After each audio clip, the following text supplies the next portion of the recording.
नमस्कार दोस्तों, मैं सत्य प्रकाश श्रीवास्तव नेक्स्ट वीडियो के साथ अखिलेश एजुकेशन जौनपुर में पुनः उपस्थित हुआ हूं।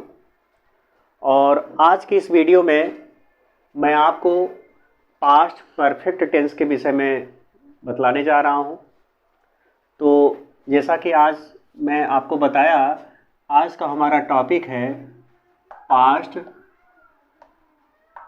Perfect tense. Past perfect tense की आइडेंटिटी का मतलब पहचान होता है। पास्ट परफेक्ट टेंस की आइडेंटिटी मैं आप सभी को जब टेंस का परिचय करा रहा था उसके बारे में मैं बतला रहा था, तो उसमें मैं बताया था, मैं फिर पुनः बता दे रहा हूँ। पास्ट परफेक्ट टेंस, पास्ट की आइडेंटिटी होती है था, थी, थे, और परफेक्ट का होता है चुका, चुकी, चुके। जब दोनों को हम मिला देंगे तो हमारा बन के हो जाता है चुका था, चुकी थी और चुके थे। यानी जिस हिंदी वाक्य के अंत में चुका था, चुकी थी और चुके थे आते हैं, वह हमारा कौन सा टेंस होता है? पास्ट परफेक्ट टेंस होता है। पास्ट परफेक्ट टेंस की हेल्पिंग वर्ब मैं आपको बताया था। पास्ट परफेक्ट टेंस की हेल्पिंग वर्ब जो होती है वो होता है हमारा हैड। इसमें सिर्फ एक ही हेल्पिंग वर्ब होती है, वो होता है हैड। जैसा कि पहला सेंटेंस है आपका अफर्मेटिव सेंटेंस। अफर्मेटिव सेंटेंस का मतलब होता है हमारा स्वीकारात्मक वाक्य। इस टेंस में यानी पास्ट परफेक्ट टेंस हमारा जो होता है, अफर्मेटिव सेंटेंस जो होता है, इसके दो कंडीशन बनते हैं। तो जैसा कि मैं पहला आपको बता रहा हूं, जैसे वह दोपहर में भोजन पका चुका था। क्या उदाहरण दिया गया है? वह दोपहर में भोजन पका चुका था। अब रोल पर आते हैं। रोल में जैसा कि इसके पहले भी टेंसों में कई बार आपको बताया जा चुका है, तो सबसे पहले हम लिखते हैं कर्ता की अंग्रेजी यानी सब्जेक्ट। उसके बाद हमारा होता है हेल्पिंग वर्ब। उसके बाद है हमारा मेन वर्ब। वो भी जब परफेक्ट टेंस होता है तो उसमें आपको हम बताए हैं कि जब सिर्फ परफेक्ट टेंस होगा तो उसमें जो है मुख्य क्रिया की तीसरी अवस्था लिखी जाती है, यानी थर्ड फॉर्म लिखा जाता है। तो लास्ट में हमारा हो जाता है ऑब्जेक्ट। यानी सबसे पहले हमको लिखना है कर्ता, फिर उसके बाद लिखना है सहायक क्रिया, उसके बाद हमारा है मुख्य क्रिया, मुख्य क्रिया की तीसरी अवस्था, और अंत में लिखना है आपको कर्म की अंग्रेजी। इसी रूल पर हम चलते हैं। तो दोपहर में भोजन कौन पका चुका था? यहां पर कर्ता हमारा निकल करके आ रहा है वह, तो वह की अंग्रेजी हो जाएगी ही। जैसा कि आपको अभी बताएं, इसमें हेल्पिंग वर्ब में सिर्फ होता है हैड। तो आपको एक वचन कर्ता बहुवचन कर्ता इसमें देखना नहीं है, बस कर्ता के तुरंत बाद आपको क्या लगा देना है? Helping verb. ही हैड हो गया। मुख्य क्रिया हमारा है दोस्तों पका चुका था, यानी पकाना। पकाना को अंग्रेजी में बोलते हैं कुक, तो इसका थर्ड फॉर्म हो जाता है कुक्ड हो जाता है। तो हम यहां पे कर देंगे कुक्ड। ही हैड कुक्ड, क्या पका रहा है? भोजन, यानी food. He had cooked food कब पकाता है? दोपहर में। आपका हो जाएगा इन द नून। देखिए कितने आसानी से ये ट्रांसलेशन हो गया। दूसरी कंडीशन मैं आपको बताने जा रहा हूं कि जब एक ही वाक्य में दो कार्य होगा। क्या मैंने बताया? जब एक ही वाक्य में जब दो कार्य होंगे तब उसके लिए क्या किया जाता है, उसको देखिए। जैसे अक्सर बोला जाता है, लोग पूछ भी लेते हैं कि डॉक्टर के आने से पहले रोगी मर चुका था। मित्रों, अक्सर ज़्यादातर लोग ये सेंटेंस पूछ भी लेते हैं, या कभी कभी क्या होता है, कुछ बच्चों को उलझाने के लिए पहले की जगह यहाँ पे बाद कर देते हैं। तो कहने का मतलब हम इसमें समझते हैं क्या कह रहा है, डॉक्टर के आने से पहले रोगी मर चुका था। इसमें देखिए, इस वाक्य में, ये वाले वाक्य में, पहले वाले में और दूसरे वाले दोनों उदाहरण में काफी अंतर है। पहले वाले वाक्य में क्या है कि एक ही कार्य हो रहा है। जब एक ही कार्य होता है तो इसको इस तरह से करते हैं, और जब एक ही वाक्य में जब दो कार्य होंगे तो उसके लिए रूल हमारा अलग हो जाता है। तो कहने का मतलब पहले हमको ये देखना होता है कि यह टेंस तो मालूम ही है, इसमें हम ये देखते हैं कि कौन सा कार्य पहले हो रहा है। जो कार्य पहले होगा वह हमारा पास्ट परफेक्ट टेंस होगा। मैंने क्या बताया कि जब एक ही वाक्य में जब दो कार्य होता है, जब एक ही वाक्य में, देखिए मैं बार बार कह रहा हूं, फिर से आप ध्यान दीजिए, जब एक ही वाक्य में दो कार्य जब होते हैं तो उसमें देखना है कि कौन सा कार्य पहले हो रहा है। जो कार्य पहले होगा वह आपका हो जाएगा पास्ट परफेक्ट टेंस, और जो कार्य बाद में होगा वह हमारा हो जाएगा पास्ट इंडेफिनिट टेंस। देखिए, जब एक वाक्य में दो कार्य होंगे तो उसमें दो टेंस आएंगे, एक हमारा आएगा पास्ट परफेक्ट और दूसरा आ जाएगा हमारा पास्ट इंडेफिनिट। अब कौन सा पास्ट इंडेफिनिट होगा और कौन सा पास्ट परफेक्ट होगा, इसको भी मैंने बता दिया। मैं फिर से बता दे रहा हूं कि जो कार्य पहले होगा वाक्य में वह हमारा पास्ट परफेक्ट होगा, और जो कार्य बाद में होगा वह हमारा क्या हो जाएगा, पास्ट इंडेफिनिट हो जाएगा। अब यहां पर हम देखते हैं कि समझते हैं इसको कि इस वाक्य में कौन सा कार्य पहले हो रहा है। कह रहा है कि डॉक्टर के आने से पहले रोगी मर चुका था। आप ये बताइए, पहले डॉक्टर आया है कि पहले रोगी मर चुका है? ये चीजों को देखना है, कौन सा काम पहले हुआ। कह रहा है डॉक्टर के आने से पहले, डॉक्टर के आने से पहले रोगी मर चुका था, इसका मतलब डॉक्टर अभी आया नहीं है, डॉक्टर अभी पहुंचा नहीं है, उसके पहले ही रोगी की मौत हो जाती है। तो कहने का मतलब रोगी मर चुका था, ये हमारा जो है पहले काम हो रहा है। तो यानी रोगी मर चुका था, ये एक टेंस अलग हो गया, और पहले के बाद का डॉक्टर के आने से, कहने का मतलब ये हमारा अलग टेंस हो गया। रोगी मर चुका था, ये हमारा क्या हो गया, past perfect tense. Past perfect tense का ये रूल हमने आपको बताया है। तो सबसे पहले कर्ता, रोगी मर चुका था, रोगी मर चुका था, तो इसमें कर्ता कौन है? अगर वहां पे आपको दिक्कत होती है तो मैं आपको यहां पर बगल में लिख दे रहा हूं, रोगी मर चुका था। अब देखिए यहां पर इस सेंटेंस को तोड़ दे रहे हैं, तोड़ करके इस तरह से कर रहे हैं, हो सकता है आपको समझ में आ जाए। रोगी मर चुका था, तो यहां पे क्या हो जाएगा, द पेशेंट, क्योंकि पास्ट परफेक्ट टेंस हो जाएगा, पास्ट परफेक्ट टेंस की हेल्पिंग वर्ब हम बता दिए हैं, तो हो जाएगा हैड, द पेशेंट हैड। अब यहां पे मर चुका था, तो यहां पे क्या हो जाएगा, थर्ड फॉर्म डाइड हो जाएगा। द पेशेंट हैड डाइड, यानी ये काम पहले हुआ है, तो ये काम हम यहाँ पे पहले कर ले, तो वही हम यहाँ पे लिख देंगे, द पेशेंट हैड डाइड।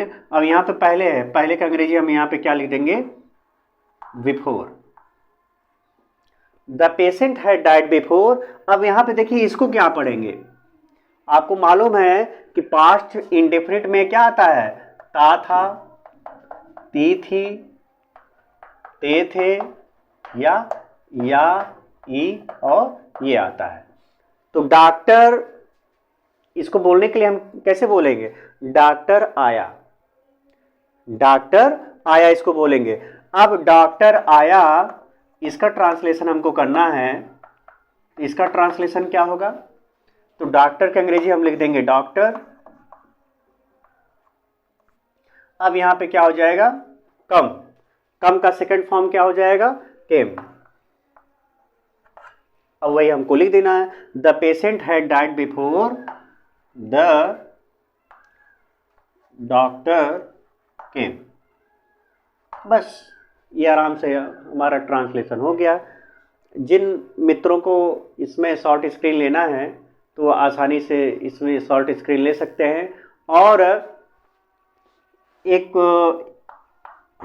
उदाहरण के तौर पर मैं और दे रहा हूँ, जैसे कि मैं बोल रहा हूँ, बता भी रहा हूँ, वर्षा होने से पहले हम घर पहुँच चुके थे। क्या दिया गया है? वर्षा होने से पूर्व, वर्षा होने से पूर्व हम घर पहुंच चुके थे। अब भाइयों इसमें भी देखिए, वर्षा होने से पहले हम घर पर पहुंच चुके थे। अब आपको इसमें बताना है कौन सा कार्य पहले हो रहा है, कौन सा कार्य पहले हो रहा है। इसमें कौन सा कार्य हो, देखिए पहले इसको समझिए ध्यान से। वर्षा होने से पहले, जब जब पहले या पूर्व शब्द आएगा, एक ट्रिक और भी है, इसको आसानी से पकड़ लीजिए कि जब वाक्य में पहले या पूर्व शब्द आएगा तो उसके बाद का जो सेंटेंस लिखा होगा वो आप जान लीजिए कि वो पास्ट परफेक्ट टेंस है। कौन सा टेंस हो जाएगा? Past perfect tense. और पहले और पूर्व के पहले जो वाक्य लिखा रहेगा वो हमारा हो जाएगा पास्ट इंडेफिनिट टेंस हो जाएगा। तो वही काम करते हैं। तो यानी हम घर पर पहुंच चुके थे, ये कार्य पहले हो रहा है, तो यहाँ पे हो जाएगा वी हैड, क्योंकि हेल्पिंग वर्ब आपका हैड है, सब्जेक्ट आपका है वी हैड पहुंच चुके थे। पहुंचना का अंग्रेजी होता है रीच, रीच का थर्ड फॉर्म होता है रीच्ड। वी हैड रीच्ड, कहां पर? वी हैड रीच्ड, कहां पहुंचे हैं? घर, घर यानी होम। अब यहां पर पूर्व शब्द आया, पूर्व को ही पहले कहते हैं। पहले की अंग्रेजी क्या लिखी जाती है? Before. We had reached home before वर्षा हुई। इसको क्या बोलेंगे पास्ट इंडेफिनिट में? वर्षा हुई। तो वर्षा हुई, तो वर्षा हुई को हम क्या लिखेंगे पास्ट इंडेफिनिट में अगर ट्रांसलेशन करना होगा तो? जैसे वर्षा हुई, तो वर्षा हुई, देखिए यहां पर सब्जेक्ट है नहीं तो इसलिए हम इट का प्रयोग कर देंगे। वर्षा का क्या हो जाएगा? रेन्ड हो जाएगा। अब यही चीज को हमको यहां पे लिख देना है, इट रेन्ड। ये हो गया, वर्षा होने से पूर्व हम घर पर पहुंच चुके थे। अब जिन मित्रों को या जिन भाइयों को स्क्रीनशॉट लेना है, इसको आप स्क्रीनशॉट ले लीजिए। हाँ, इसमें अगर थोड़ी बहुत त्रुटि आपको समझ में आ रही है, त्रुटि तो है ही नहीं, अगर फिर भी जहाँ पे आपको ये चीज़ें समझ में नहीं आ रही हैं तो आप जो है कमेंट बॉक्स में उसको सेंड कीजिएगा, उसको भेजिएगा, हम भरसक उसको प्रयास करेंगे दूर करने के लिए। अब अगला सेंटेंस हमारा आता है नेगेटिव सेंटेंस का। तो दूसरा आपका स्टेप आता है नेगेटिव सेंटेंस का।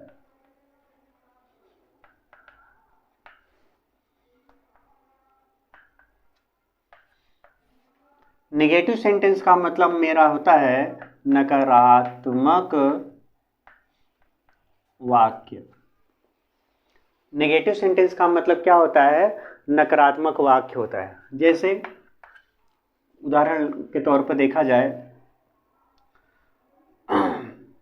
वे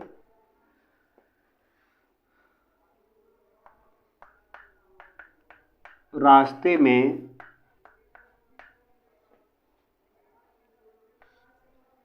पत्थर फेंक, वे रास्ते में पत्थर नहीं फेंक चुके थे।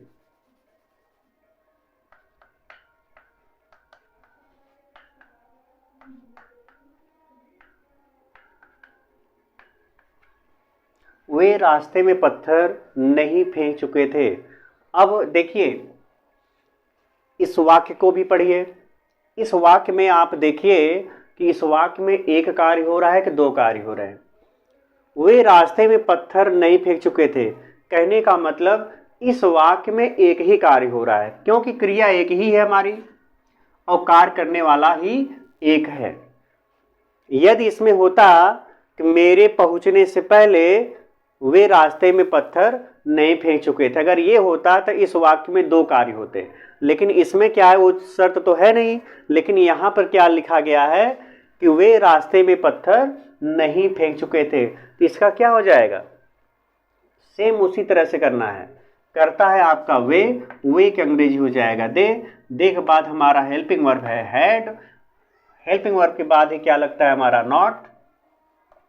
दे हैड नॉट, फेंकना का अंग्रेजी होता है थ्रो, THROW। थ्रो का सेकंड फॉर्म होता है थ्रू और थर्ड फॉर्म हमारा होता है थ्रोन। तो हमें थर्ड फॉर्म ही लिखना होता है पास्ट परफेक्ट टेंस में, तो हो जाए दे हैड नॉट थ्रोन, क्या फेंक रहे हैं, पत्थर, stone. They had not thrown stone, रास्ते में, हो जाएगा इन द वे। ये हो गया। अब दूसरा उदाहरण के तौर पर अगर लिया जाए, जिसे कह दिया जाए डॉक्टर के आने से पूर्व रोगी नहीं मरा, डॉक्टर के आने से पूर्व रोगी नहीं मरा। डॉक्टर के आने से पूर्व रोगी नहीं मरा। तो यहाँ पे आप देखिए कौन सा कार्य पहले हो रहा है, डॉक्टर के आने से पूर्व रोगी नहीं मरा था। तो कहने का मतलब इसको हम क्या करेंगे, जब इसको करना होगा तो हम क्या करेंगे, ये पास्ट परफेक्ट है तो हो जाएगा द पेशेंट हैड, नहीं है तो नॉट, मरा यानी थर्ड फॉर्म लगेगा डाइड। अब पूर्व है, पूर्व की अंग्रेजी क्या हो जाएगा, बिफोर। फिर वही शर्त आती है कि डॉक्टर के आने, यानी डॉक्टर आया, तो हो जाएगा हमारा डॉक्टर के। बस इस वाक्य में कितनी सुगमता पूर्वक आसानी से ये चीज़ें होती चली जा रही हैं। एक उदाहरण और मैं देख लेता हूं, जैसे मैंने यह घर पहले नहीं देखा था। क्या है, मैंने यह घर पहले कभी नहीं देखा था। क्या लिखा गया है, मैंने यह घर पहले कभी नहीं देखा था। अब कभी नहीं जब अंग्रेज आता है तो वहाँ पर क्या करते हैं, नेवर्स काम चलाते हैं। लेकिन जैसे मुख्य क्रिया की तीसरी अवस्था है तो हम तीसरी अवस्था लिखेंगे, तो क्या हो जाएगा, आई। देखो सबसे पहले ध्यान दीजिए, मैंने यह घर पहले कभी नहीं देखा था, पहले नहीं देखा था इसको देख लीजिए, फिर उसके बाद कभी नहीं देखा था इसको भी देख लेते हैं। कहने का मतलब सबसे पहले नहीं देखा था, ये करके देख लीजिए, तब हमें आपको आसानी होगी समझने में। तो क्या कह रहा है, मैंने यह घर पहले नहीं देखा था, क्या हो जाएगा, क्योंकि इसमें एक ही का कार्य है, आई हैड, अब नहीं है तो क्या हो जाएगा, नॉट। देखा था, देखना का अंग्रेजी क्या होता है, सी का सेकंड फॉर्म होता है सा और थर्ड फॉर्म हो जाता है सीन, सी सा सीन। आई हैड, और क्योंकि यहाँ पे थर्ड फॉर्म लिखना ही होता है, I had not seen, I had not seen क्या, यह घर, दिस हाउस। अब पहले की अंग्रेजी क्या चली जाएगी, लास्ट में, before. I had not seen this house before. अब बात आ जाए यहाँ पर अगर कभी नहीं की तो क्या करिएगा, इसके जगह पे हम क्या कर लेंगे, नेवर। बाकी चीज़ें ज्यों का त्यों रहेंगी, इसमें किसी प्रकार की कोई दिक्कत अब नहीं है। जिन मित्रों को शॉर्ट स्क्रीन लेना है आप शॉर्ट स्क्रीन ले लें, और इसके बाद लास्ट आपका बचता है इंट्रोगेटिव सेंटेंस। मैं अब इंट्रोगेटिव सेंटेंस आपको बतलाने चल रहा हूँ। पहला स्टेप है हमारा इंट्रोगेटिव सेंटेंस।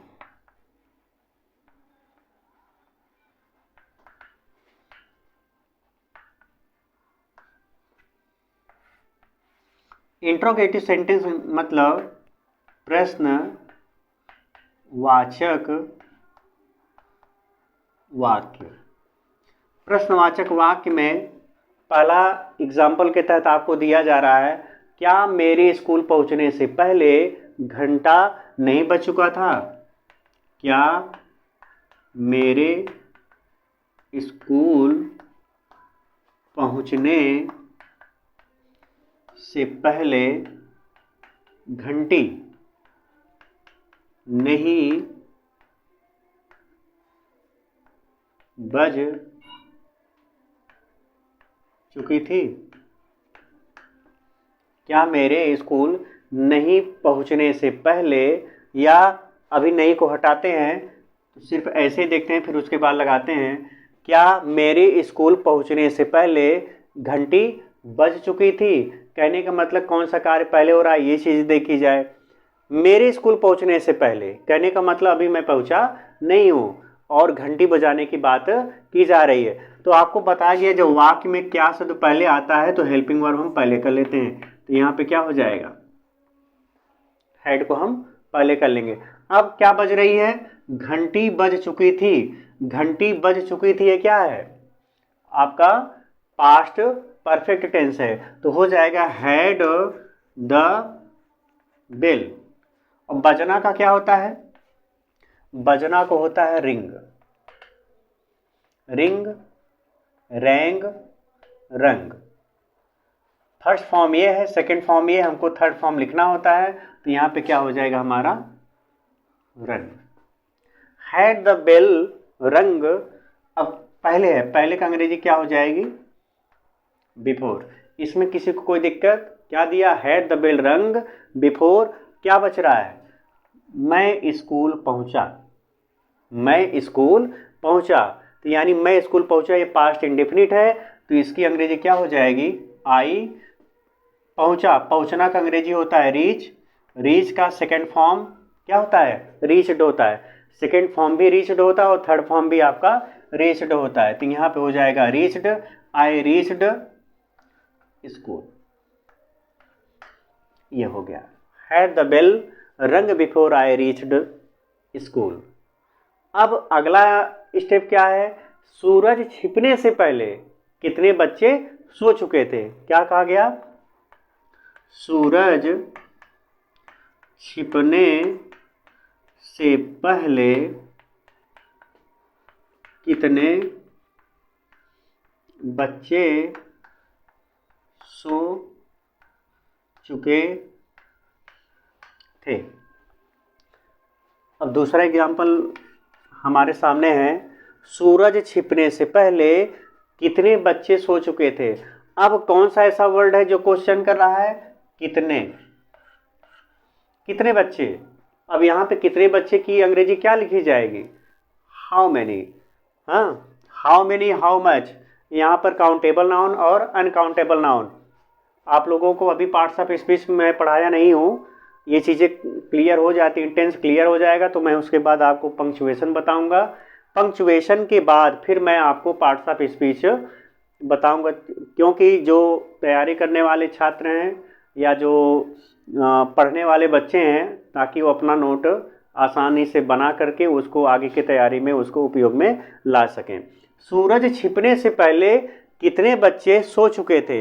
अब यहाँ पे देखिए क्वेश्चन प्रश्न करने का काम हमारा कौन कर रहा है? कितने। कितने का अंग्रेजी मैंने आपको क्या बतलाई है? How many. How many. और जैसे हाउ मैनी का प्रयोग होता है तुरंत उसके साथ सब्जेक्ट लग जाता है। उसके तुरंत बाद क्या लगता है? सब्जेक्ट। हाउ मैनी सब्जेक्ट, इसमें क्या है? बच्चे, तो यहाँ पे हो जाएगा चिल्ड्रेन। How many children. अब कौन सा कार्य हो रहा है? सोने का। तो सोने स्लीप होता है, तो स्लीप का थर्ड फॉर्म क्या होता है? स्लेप्ट होता है। अब यहाँ पे देखिए हाउ मेनी चिल्ड्रन, अभी हमने हेल्पिंग वर्ब नहीं लगाया है, तो यहाँ पे क्या हो जाएगा? हेल्पिंग वर्ब लग जाएगी। How many children had slept. अब क्या है, पहले पहले का अंग्रेजी क्या हो जाएगी, बिफोर। अभी इसके पूर्व के टेंसों में आपको बताया गया था क्वेश्चन वर्ड के बाद जो है आपका आता है हेल्पिंग वर्ब, लेकिन यहाँ पे थोड़ा सा उसके विपरीत है, क्योंकि हाउ मेनी हाउ मच क्या करता है, इस सब्जेक्ट को की ओर इशारा करता है। किसकी ओर इशारा करता है, सब्जेक्ट की ओर इशारा करता है, इसलिए क्या हो जाएगा, पहले सब्जेक्ट लिखेंगे उसके बाद हेल्पिंग वर्ब लिखेंगे। How many children had slept before सूरज छिप गया। इसको पास्ट इंडेफिनिट में क्या बोलेंगे, सूरज छिपा या सूरज छिप गया। सूरज को बोलते हैं सन और छिपना को होता है सेट। तो यहां पर हमारा निकल करके क्या आ गया, how many children had slept before the sun set. बस, इसमें किसी कोई दिक्कत, इसमें तो मेरे हिसाब से दिक्कत किसी को नहीं होनी चाहिए। एक मैं और उदाहरण के तौर पर अभी मैं दे रहा हूं कि ये चीज़ें यदि आपको स्क्रीनशॉट लेना है तो पहले आप स्क्रीनशॉट ले लीजिए, फिर मैं आपको इसके बाद मैं दे रहा हूं ताकि आपको नोट करने में दिक्कत ना हो।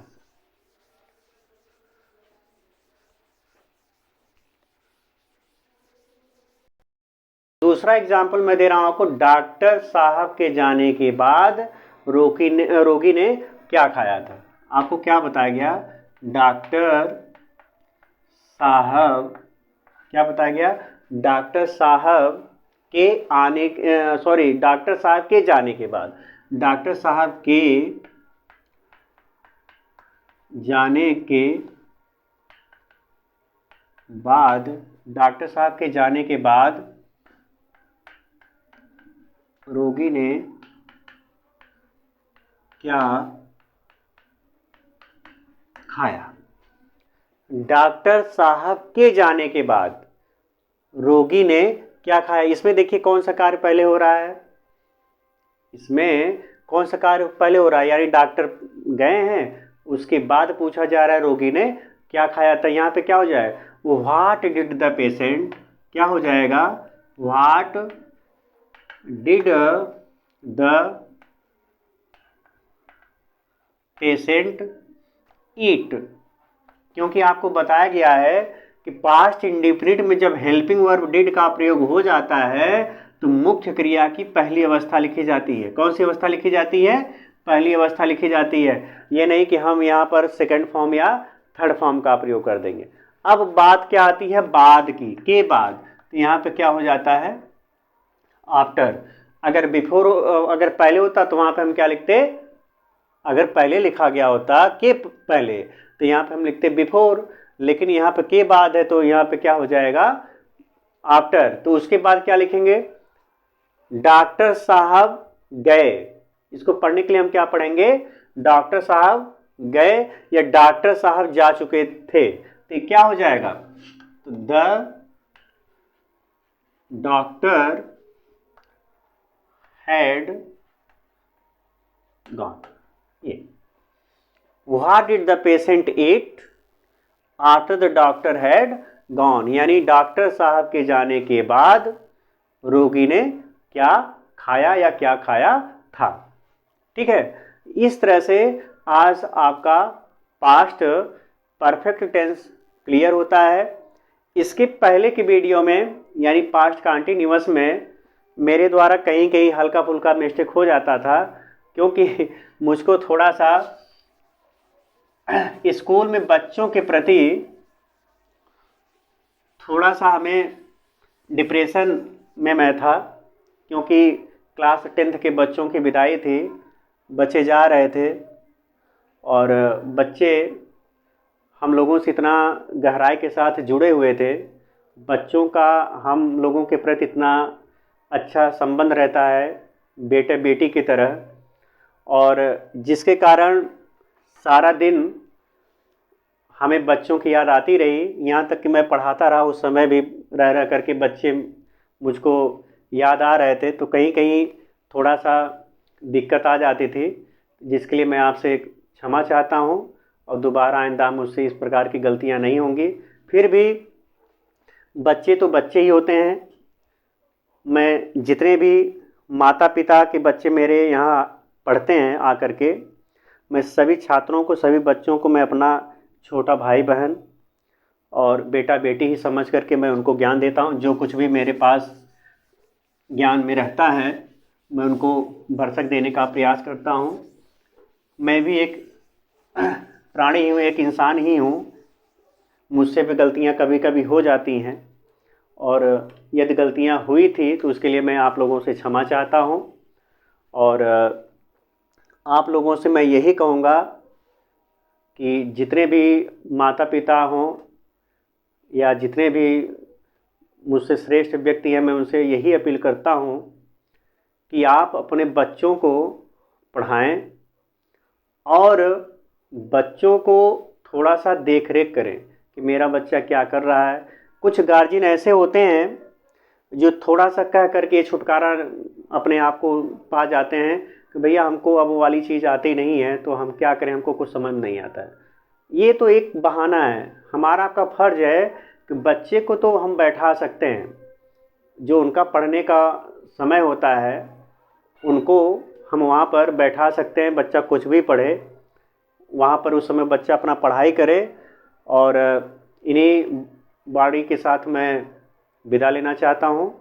बहुत बहुत धन्यवाद। प्रणाम, नमस्कार।